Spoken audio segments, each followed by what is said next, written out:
preliminary matter. This is Daniel Dane, Chair of the Needham Golf Club Advisory Committee. Permit me to confirm that all members and persons anticipated on the agenda are present and can hear me.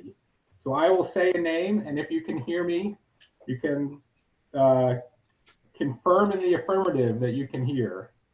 So on the Golf Club Advisory Committee, Roy Kramer. I'm here. All right, John Schneider. Unmute, John. All right, we take it that John can hear. Yeah, I'm muted now. All right, Richard Riley. Yes. I'm told that Jack Heavey cannot make it. He'll be absent. Chris Gerstle. Here. All right, and Mary Grace Summergrad. I'm here. All right, and then we have, on behalf of the golf club, Rick Zimbone and Bob Ernst, both here, correct? Yeah, right. All right. All right, good evening. This open meeting of the Needham Golf Club Advisory Committee is being conducted remotely, consistent with Governor Baker's executive order of March 12, 2020, due to the current state of emergency in the Commonwealth due to the outbreak of the COVID-19 virus. In order to mitigate the transmission of the COVID-19 virus, we have been advised and directed by the Commonwealth to suspend public gatherings, and as such, the governor's order suspends the requirement of the open meeting law to have all meetings in a publicly accessible physical location.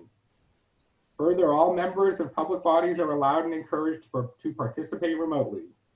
The order allows public bodies to meet entirely remotely so long as reasonable public access is afforded so that the public can follow along with the deliberations of the meeting. For this meeting, the Needham Golf Club Advisory Committee is convening by Zoom app as posted on the town's website, identifying how the public may join.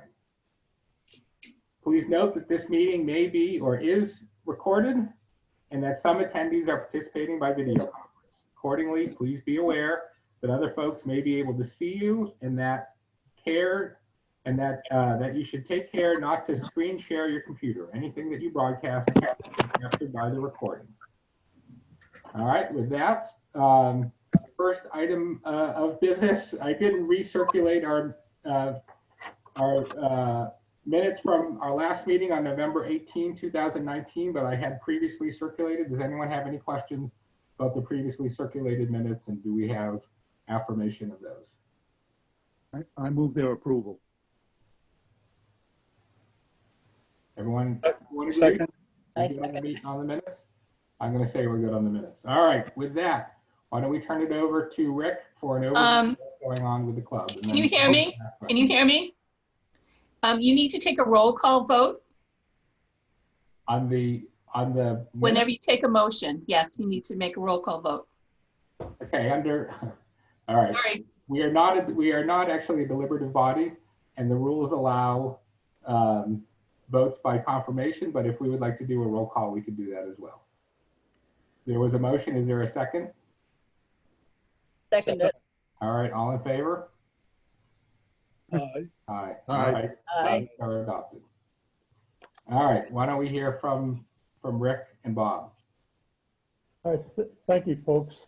And welcome to the world of the unknown. We've all been dealing with various issues, both personal and in business. And so I wasn't able to put together a nice written report like in the past, because things change on a day-to-day basis. So what I'm going to do is I'm going to walk through and give everybody a status report, and then leave the end for question and answers if someone has any. So the first thing I'd like to do is just start off by saying that the golf course is up and running and open. After a lot of trials and tribulations and going through the rules, as a lot of you know, we are now, the only part of the golf course that's in operation is the course itself. Tee times are spaced 15 minutes apart, which is the interval required by the governor's task force. And there's, as one would expect, and some of you may know, there's all sorts of special conditions that have been put in place on the course for the purposes of personal safety and staff safety. this pandemic.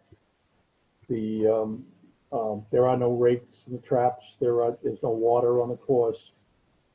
There is no, you can't touch the flag sticks, various things like that. We did get permission from Tim McDonald at the Board of Health to have carts available for folks who needed them, either because of some medical condition, they needed to have a cart. So we got that cleared through Tim. And by the way, Tim and the Board of Health has been a tremendous resource and a great help as we're trying to work our way through all these regulations. And we consult with them on a regular basis, and it's been very helpful. So we did that, but then shortly after we did that, maybe a week or two after that, the governor changed course and allowed motorized carts out on the course. So that's in place. We went out and purchased a special misting unit to disinfect all the carts after they're used. And in addition to the carts, that is also used around various areas of the clubhouse where people would be touching doors or whatever. We also received permission from Tim McDonald again to allow access and open up a restroom for both men and women. And basically what we did is there's one entrance into the clubhouse because we don't have any other restroom facilities on the course. So we opened up the clubhouse, and there's an attendant there while the clubhouse is available to use the bathrooms. We're using the bathrooms in the men's and the women's lockers. The locker rooms themselves are cordoned off. There are no towels in the locker rooms. There are just toilet facilities and sinks for people to wash their hands in. And then it's a non-gender specific bathroom usage. So one person is allowed into each bathroom. When that person leaves, then each bathroom is cleaned. And it's basically people can't use it until the cleaning is done. So that helped out because we had a number of people that required bathroom use over the course of their 9-hole rounds. So that's been very successful and much appreciated by a lot of the folks who are there. And surprisingly, it's not that many people have a need, but just where there are a few a day, it's worth having it available. The other thing is as a result of the 15-minute tea time intervals for both members and for the residents with resident play, what we've done is we've spaced them apart with the 15-minute intervals, and we've also brought on board some course rangers who, in addition to the starter and the pro, will periodically go around to make sure that people are following the social distance protocols when they're on the course, and also to ensure that we have the appropriate speed of play out there so that we don't wind up with any backups on the course. So we've also restricted all rounds to 9-hole rounds.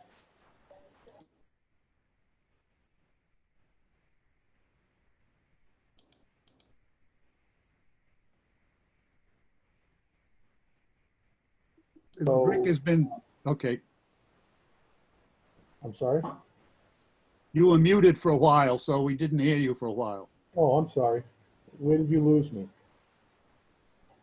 Just after you talked about restricted to 9-hole rounds. Oh, okay.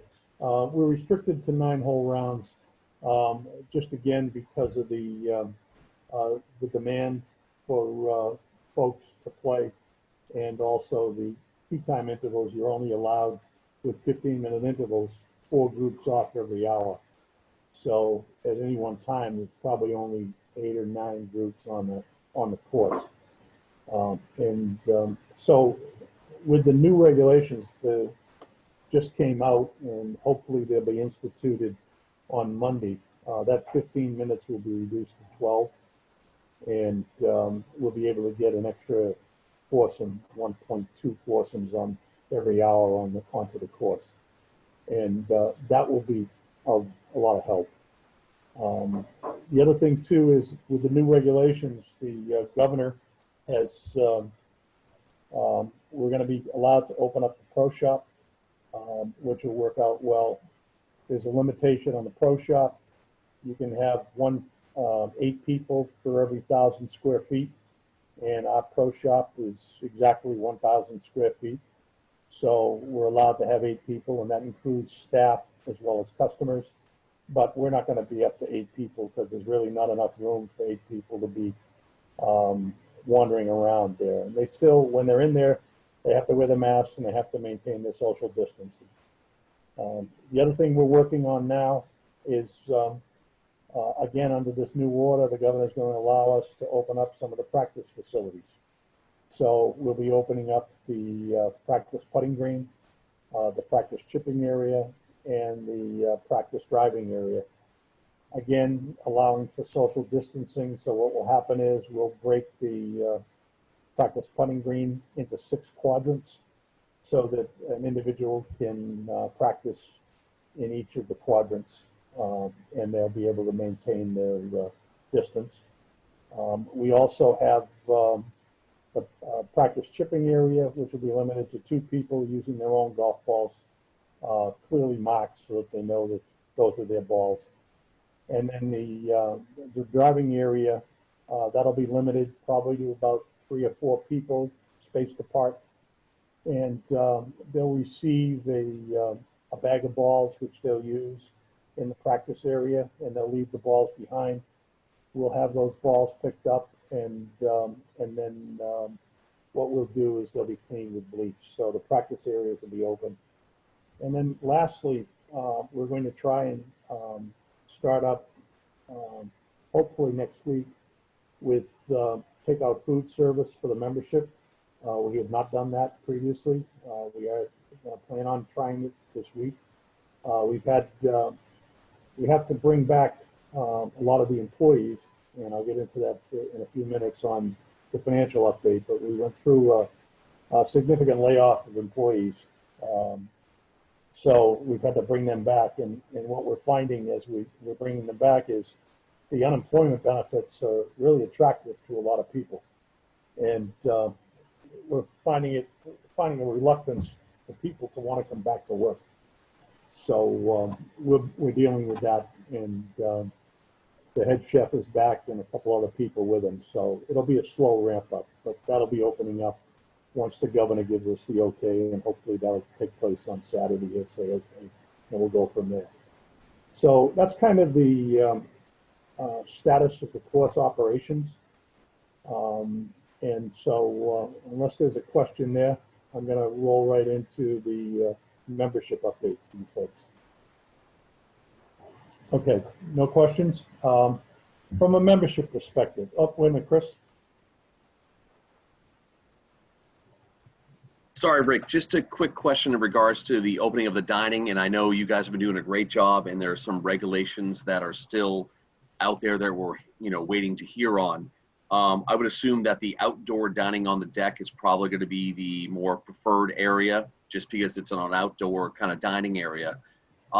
With the smaller dining room that usually where people sit, have you thought of using maybe more of the function room so you can get more people to dine that are golf members there? Or Chris, we're taking a 3-phase approach to this. okay. The first phase, which is what we're looking to start up on next week, is a takeout only. And that before we can start up, the Board of Health has to come in and re-inspect the kitchen as if we had been shut down for a while. They come in and they go through all the safety checks on the kitchen to make sure the ventilation's working and all that stuff. Then what we're going to do after that is we're only going to be allowed to open for outside dining. So we're going to do 2 things. We're going to try and copy a page out of the town's playbook and install or place picnic tables around various parts of the property. We have some green space as you come in the driveway on the right-hand side. We probably put 4 or 5 picnic tables there. We may cordon off part of the parking lot. We may put up a tent. There's some things that we're looking at. As you note, we've already got a layout for tables to be placed up on the deck, appropriately spaced. When we received word later on this afternoon that before we can go to outside dining, the Board of Health has to sign off on the spacing and the layout for the tables and chairs. So hopefully we'll be able to do all that on Monday when they come in for the the kitchen inspection. And Well, then that's perfect. finally we'll go to the inside dining. And in that situation, you bring up a good point. What we'll probably do is there'll be minimal tables in the grill room, and we'll probably utilize the function room as a dining area with tables spaced appropriately apart, because based on the guidelines, it doesn't look like we'll be doing any functions this year. Okay. No, that's great. Thank you very much, Rick. That answered the question perfectly. Thank you. No problem, Chris. Dick? On the takeout, are you going to have beer and wine takeout, or have you thought through that yet? No, it looks like we're going to be doing beer and wine takeout along with the food. It's been allowed, so we'll be handing people a bottle of wine or a beer if they want to bring it with them. I can't imagine people buying beer, but they may want to. But they can't buy just the alcohol. They have to buy food, and they can take the alcohol with them when they go. Okay, let me just give you a membership update. This past year, we went through a fairly extensive membership drive because the numbers were declining. We once again went to Cape Fitzpatrick to get a waiver on the 90% rule because we had wide open membership openings. So what we did was we tried in a membership drive where we gave any member who recommended a new member to come on board, we gave them a $500 I don't know what we want to call it, but a $500 credit in either anything they choose, either in their dues, in their food and beverage, again, to encourage people to invite their friends to come and join the club. The other thing we did is we also allowed a new member to defer their initial year of their Bob, help me, what's it called? Initiation fees. And in this environment, that proved to be a very fortuitous activity, because what happened was, as people are confined, they all of a sudden look at the Needham Golf Club as a tremendous alternative for summer activities. They're not going to be going away necessarily to their summer cottages. They can't travel as much as they could before. The kids aren't going to camp. There's a lot of sports programs that aren't ramping up, or at least weren't at the time. And as a result, we wind up with a large number of new members that, are staying in Needham and want to play. And so that worked out well. I'm not sure if they're long-term members, but they're at least members for this year. So as of June 1st, what we did is we suspended our incentive program for new members. And we did that for 2 reasons. Number one is we're starting to creep up in the numbers, but more importantly, it was starting to have an impact on the available amount of tee times that were there for the membership. All of the tee times were being taken. You can go on at 7 o'clock in the morning to reserve your tee time, and they were all taken for the day, 5 days out. in a matter of 15 or 20 minutes. So we're processing through the golf course anywhere between 170 and 180 golfers a day, just because there's people want to have a desire to go out and play, and it's been very well. So we've suspended the membership, and we've now started to develop a waiting list, and that takes effect as of June 1st. Once we get the tee times back to normal and people wind up going back to work so that they're not hanging around during the week all the time and taking a 2-hour lunch break to play around the golf, then what we'll probably do is reopen the membership drive. And when we do that, as you would expect, we're committed to take the Needham residents first, which we'll do. And but surprisingly, most of the people on the waiting list are Needham residents. So it's proven to be a very good year as far as membership is concerned, in spite of what you would think with the pandemic. So, any questions on membership? Okay, just a quick financial update. When this pandemic, as it did for most people, hit us, there was a significant financial impact. We've lost all of our function revenue for the course of the year. We anticipated losing a major portion of our food and beverage revenue. So we had to, and we're looking at potentially over $1 million in revenue loss for this year. And so we had to take some steps to mitigate the impact of that. And what we did is we had to go through a number of layoffs, particularly with respect to the food and beverage staff. We also had furloughed our golf pros so that they were eligible for unemployment, and they took advantage of that. Both of them did. We also reduced our greenskeeping staff to minimum levels just to maintain the course during this period. So we dramatically reduced our labor costs. We also, because we have a good relationship with the Needham Bank, we were able to apply to them and defer our mortgage payment on the clubhouse for 3 months. So that brought us a little extra cash flow. One of the other aspects of this that we were unfortunate, we are a 501c7 organization. We're a club. We're not technically a nonprofit. So we didn't qualify for a lot of those programs that the federal government were offering to nonprofits. So we had to scramble, and we were able to get some small dollars, but we weren't able to get some of the larger dollars that were available to others. And there's still some discussion about they may include 501c7s in the next round, but I tend to doubt it. Whatever reason, some people don't believe that clubs should have the same benefit, even though we have employees, as do businesses and the like. So we're managing, we're going through, we're monitoring cash flow, and right now we're good for this year.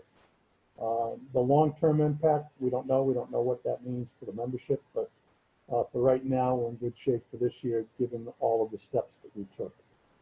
So that gets to the next item, unless there's any other questions on the financials. No? Okay. The next item is resident play. And as you can imagine, resident play has blossomed. We have we fixed some times for the residents to call in to reserve a tee time, and by within an hour, all of the tee times, pretty much all of the tee times on Sunday afternoon, Sunday evening, 3 to dusk on Sunday, are booked with full foursomes. Same thing, almost the same probably 85 or 90% of the times for Monday are booked. Tuesday's times, because we don't have the league in the morning, that's been opened up for residents. And Tuesday, if you want a tea time on Tuesday, you can, as a resident, you're fairly able to get a tea time. That doesn't appear to be a problem for Tuesdays. So we're actually pleased. And again, it's the same phenomena we're seeing as with the members. The residents aren't necessarily working. They have some time on their hands. They want exercise. Up until just recently, the course has been one of the few vehicles for exercise. And even with some of the restrictions going forward, it'll probably remain one, though I understand from John Bullion, tennis is back up. Anyways, he's playing tennis. So. But the resident play is going well. So aside from that, that really is residents play. I will just take a moment just to talk about Dan's favorite subject, which is the automated tea time system. And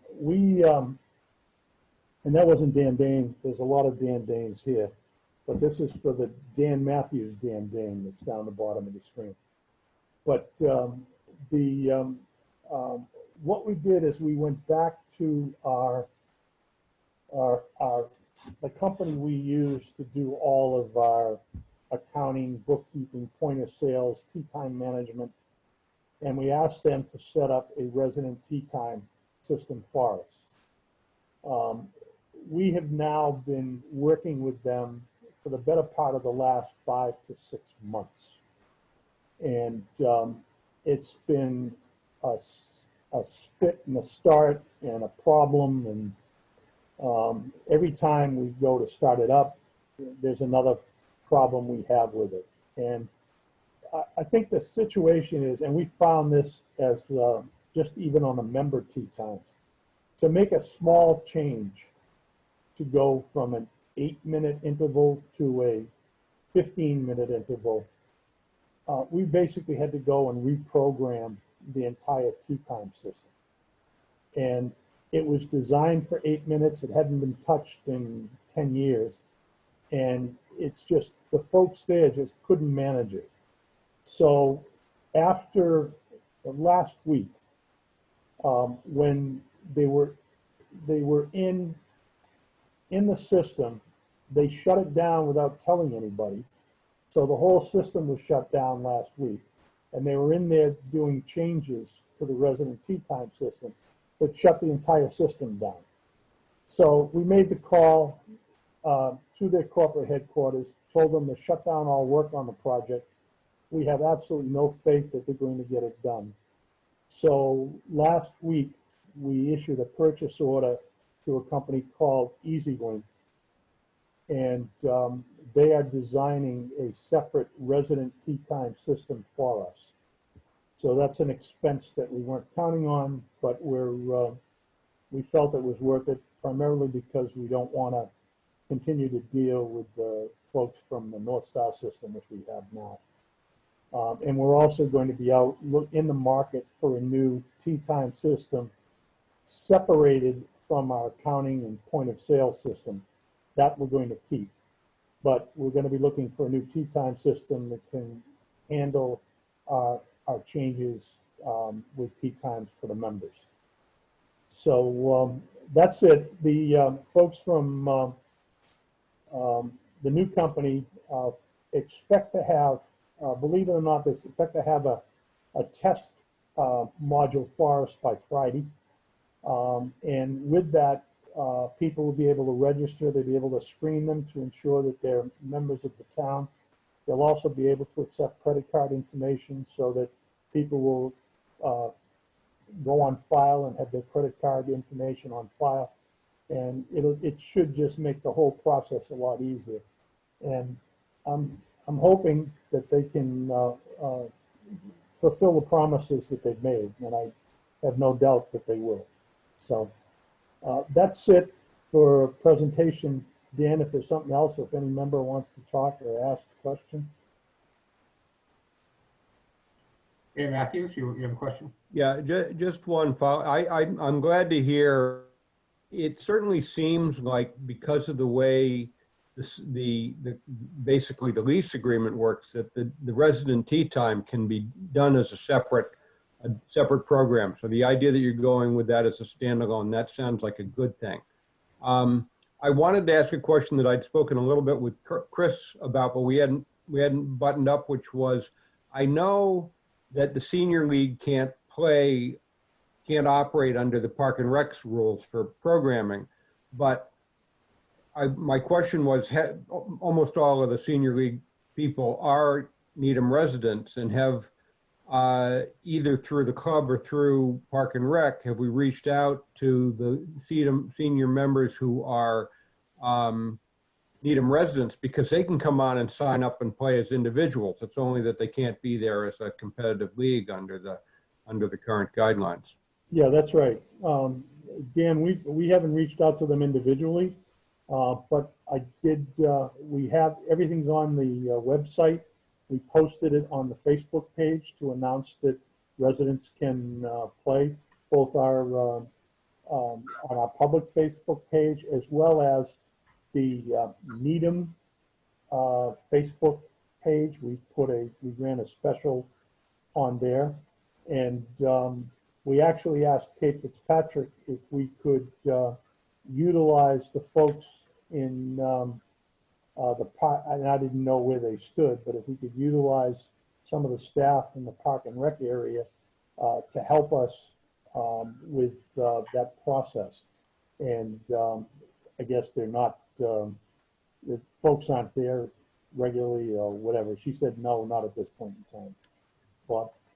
Yeah, that's a great question, Dan. And Rick, I don't know, do we have access to that list of the typical senior league players? Is that We usually get that from Park and Rec.